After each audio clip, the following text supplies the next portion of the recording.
Hoy quiero hablarte sobre Europa y el papel que realmente debería desempeñar en la guerra que tenemos en Ucrania. Hemos visto cómo los líderes europeos están tratando a Zelensky con un gran entusiasmo, casi como si fuera una celebridad o una estrella de rock. En sus discursos usan un lenguaje exagerado y lleno de emoción, asegurando que Europa seguirá su propio camino sin depender de los Estados Unidos, especialmente ahora que Trump ha adoptado una postura más aislacionista. Sin embargo, estas declaraciones pueden ser más bien una puesta en escena que una verdadera muestra de independencia estratégica. Pero pongamos los números sobre la mesa. Europa cuenta con 500 millones de habitantes, sin embargo, se queja de que 330 millones de personas al otro lado del Atlántico no asumen la carga de ayudar a 40 millones de ucranianos en su lucha contra los 140 millones rusos. La pregunta se hace más inevitable que nunca. ¿Por qué Europa, con su tamaño, su economía, su posición geográfica estratégica y su peso geopolítico, no está al mando de esta crisis? O peor aún, ¿por qué, en lugar de liderar, sigue dependiendo de la voluntad de Washington? Yo creo que es hora de analizarlo. Veamos.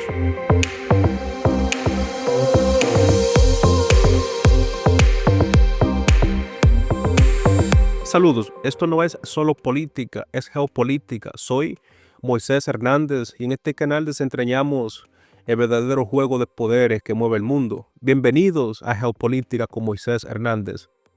Hemos visto cómo Europa ha adoptado una postura muy ambigua respecto a la guerra en Ucrania y a su relación con la Alianza Transatlántica, la OTAN. Aunque sus líderes proclaman su apoyo incondicional a Kiev y su compromiso con la defensa colectiva, la realidad es que en términos estratégicos y financieros, su contribución sigue estando muy por debajo de lo esperado. De los 32 países miembros de la OTAN, 9 han incumplido durante 11 años con su promesa de aumentar el gasto de defensa al 2% de su Producto Interno Bruto, un compromiso que se asumió en la cumbre de Gales del año 2014 tras la anexión rusa de Crimea.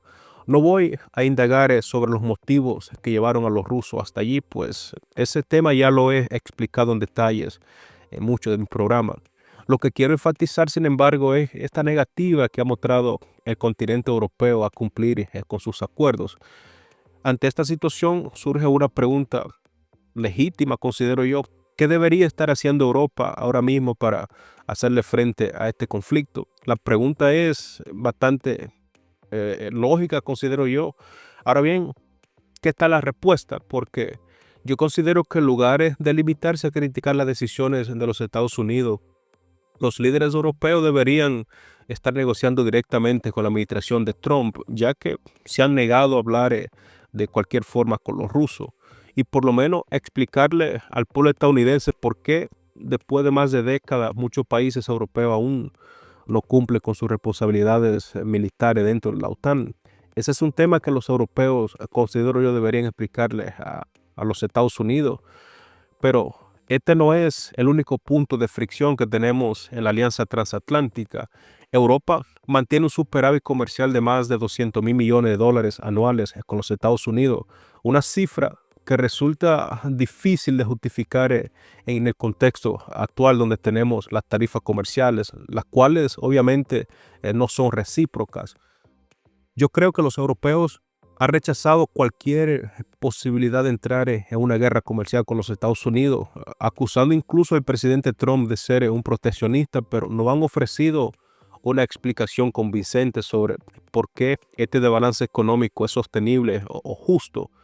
En lugar de evitar el tema, Europa debería abordar abiertamente esta cuestión y justificar por qué considera que ese superávit comercial es crucial para su estabilidad económica. El verdadero problema yo creo que no es este, porque si indagamos un poquito más en términos militares, vemos claramente que Europa no tiene una estrategia clara para hacer frente a la crisis que tenemos en Ucrania. Más allá del aspecto económico y militar dentro de la OTAN, que de hecho es caótico, la gran incógnita sigue latente, la estrategia europea frente a Ucrania. Algunos de los líderes europeos han mostrado una indignación muy importante cuando el presidente Trump suspendió temporalmente la ayuda militar a Kiev en un intento de presionar a Volodymyr Zelensky para considerar una tregua. Esta pausa en la asistencia militar tenía un objetivo claro: abrir por lo menos un espacio para negociaciones y con esto, con suerte, evitar que la guerra se prolongara en una carnicería interminable similar a Stalingrado, donde obviamente los rusos tienen toda la ventaja. Sin embargo, la postura europea ha sido de rechazo absoluto a cualquier tipo de tregua o negociación en los términos de Trump o en los términos rusos. Pero aquí surge una contradicción muy importante porque mientras Europa se muestra inflexible en su apoyo a Ucrania, no ha sido capaz de delinear un plan estratégico que garantice una victoria militar real sobre Rusia. ¿Cuál es el camino que propone Europa para resolver esta crisis? Si realmente quieren una victoria ucraniana, deberían por lo menos estar actuando en consecuencia. Europa, como mencioné al principio, tiene una población de 500 millones de personas. Además, tiene un poder económico significativo y capacidades militares que si se utilizan correctamente, aunque no cambien de inmediato el rumbo del conflicto, podría por lo menos balancear la ecuación. No obstante, en lugar de liderar, los europeos siguen esperando que los Estados Unidos cargue con la mayor parte de la responsabilidad, tanto en términos de financiamiento como en términos de apoyo militar. Si Europa realmente quiere marcar la diferencia, debe dejar de lado la retórica y estructurar un plan concreto. Los líderes europeos deben diseñar un plan de rearme y un plan de retribución de responsabilidades militares. Solo así pueden hacerle frente a esta supuesta amenaza rusa. Cada país europeo tiene especialidades militares específicas que podrían ser utilizadas para reforzar a Ucrania. Por ejemplo, sé que Finlandia tiene una de las mejores artillerías del mundo, por lo que yo considero que podría utilizar sus conocimientos para proveer suministro de piezas, artillerías y municiones a Ucrania para hacerle frente a la invasión rusa. Francia y Suecia también poseen fuerzas aéreas bien desarrolladas y podrían comprometerse a proporcionar algún tipo de cobertura aérea efectiva sobre Ucrania. Alemania también ha sido históricamente una potencia en la fabricación de tanques, aunque su producción actual es limitada. Sin embargo, si Berlín se comprometiera a enviar al menos 1,000 tanques en un periodo corto de tiempo, eso podría cambiar drásticamente la dinámica en el frente de batalla. Pero nada de eso tendrá sentido si no se definen los objetivos militares. Si el objetivo es hacer retroceder a Rusia, por ejemplo, Europa debería articular una estrategia detallada sobre cómo van a lograrlo. Si se busca regresar a la situación de febrero del año 2022, antes de la operación especial militar rusa, o si por el contrario se pretende restaurar las fronteras de Ucrania a las del año 2014, justo antes de la anexión de Crimea, estas son cuestiones que deberían estar latentes dentro del bloque occidental. Sin embargo, si ningún objetivo militar claro, bien estructurado, bien definido, todo el apoyo a Ucrania se convierte fácilmente en un esfuerzo desarticulado y potencialmente inútil. Y yo creo que eso es lo que ha sucedido durante estos 3 largos años de guerra. Los europeos deben hacer un compromiso real con la OTAN. Europa no puede seguir exigiendo garantías de seguridad de los Estados Unidos mientras ignora sus propias responsabilidades dentro de la alianza. Si realmente quiere demostrar independencia estratégica, los países europeos deben cumplir por lo menos con sus promesas de aumentar el gasto militar y fortalecer sus capacidades defensivas. Otro punto que quiero tocar sobre Europa es lo que mencioné al principio, este superávit comercial con los Estados Unidos. Si Europa espera seguir beneficiándose de un superávit de unos 200,000 millones de dólares al año con los Estados Unidos, debería por lo menos ofrecer una justificación económica y estratégica que convenza al electorado estadounidense y a los líderes en los Estados Unidos sobre este tema. De lo contrario, el riesgo de medidas proteccionistas seguirá latente, especialmente bajo una administración que parece que prioriza los intereses comerciales nacionales. Esto me trae de regreso al problema principal que yo he encontrado en Europa, que es, por supuesto, la retórica vacía que los europeos han mostrado sistemáticamente.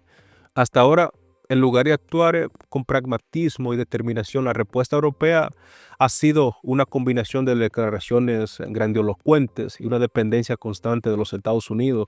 Los líderes europeos insisten en que están unidos y comprometidos, pero no presentan planes concretos para respaldar sus palabras con hechos en el campo de batalla. Por ejemplo, se habla de enviar tropas al terreno y reforzar la presencia militar, pero no se especifica qué capacidades logísticas de blindaje aérea o etcétera están listas para ser desplegadas. Se promete también apoyo militar a Ucrania sin límite, pero no se establece un plan financiero claro para garantizar que la ayuda pueda ser sostenible a través del tiempo, sin depender de la asistencia de los Estados Unidos. En otras palabras, Europa sigue atrapada en la retórica de la unidad, sin una estrategia clara que convierta esa unidad en una ventaja real en el campo de batalla, o peor aún, en la mesa de negociaciones. Parece que el viejo continente aún sigue estando dormido. Mientras duerme, la guerra en Ucrania ha revelado una dura realidad. Europa no está preparada para asumir su papel de liderazgo en el ámbito de la seguridad global. Su incapacidad para cumplir con sus compromisos con la OTAN, su dependencia económica de los Estados Unidos y la ausencia de una estrategia militar robusta clara frente a Ucrania, la ha dejado en una posición de debilidad estratégica, en un estado vegetal, prácticamente podemos agregar. Si Europa realmente quiere marcar el rumbo del conflicto y dejar de depender de Washington, en otra palabra, si quiere restaurar su independencia, debe tomar decisiones drásticas, rearmarse, redefinir sus objetivos en Ucrania y asumir su papel como un bloque geopolítico autónomo. De lo contrario, seguirá siendo un actor secundario en un conflicto de poder donde los verdaderos jugadores, Estados Unidos y Rusia, determinen el curso de los acontecimientos, y eso es precisamente lo que está ocurriendo. Y bueno, esto ha sido todo por hoy. Si te ha gustado este análisis, por favor, no olvides suscribirte, presionar la campana de notificación y dejarnos un mensaje en la sección de comentarios. Y no olvides, obviamente, sintonizar y compartir con tus amigos a Geopolítica como César Hernández.